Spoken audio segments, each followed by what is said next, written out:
জাপানের সমুদ্রের ৩০০ ফুট নিচে কি এটা? পিরামিড নাকি ১০,০০০ বছরের পুরনো হারিয়ে যাওয়া সভ্যতা? চলুন জেনে আসি। ১৯৮৬ সালে জাপানের ইয়োনাগুনি দ্বীপের কাছে ডুবুরিয়া খুঁজে পায় বিশাল এক পাথরের কাঠামো। সিঁড়ি রাস্তা ত্রিকোণ আকৃতি, দেখতে একদম পিরামিডের মতো। বিজ্ঞানীদের একদল বলছে এটা প্রাকৃতিক শিলা, আরেক দল বলছে না, এটা মানুষের বানানো। এখন রহস্য হচ্ছে, কারা বানালো তাহলে এটি? ১০,০০০ বছর আগে এই জায়গাটা আসলে ছিল ডাঙা।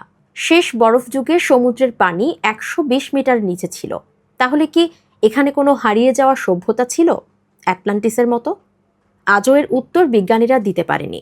ভূতত্ত্ববিদরা বলছেন ঢেউ আর ভূমিকম্পে পাথর এমন আকার নিতে পারে, এটাকে বলে ন্যাচারাল জয়েন্টিং। কিন্তু এত নিখুঁত ৯০ ডিগ্রি কোণ সিঁড়ির মতো ধাপ, প্রকৃতি কি এত নিখুঁত হয়? জাপানের অধ্যাপক মাসাকি কিমুরা ২০ বছর ধরে গবেষণা করে বলছেন এটা ১০% মানুষের তৈরি। ভাবুন তো, আমাদের বঙ্গোপসাগরের নিচেও কি এমন কিছু আছে?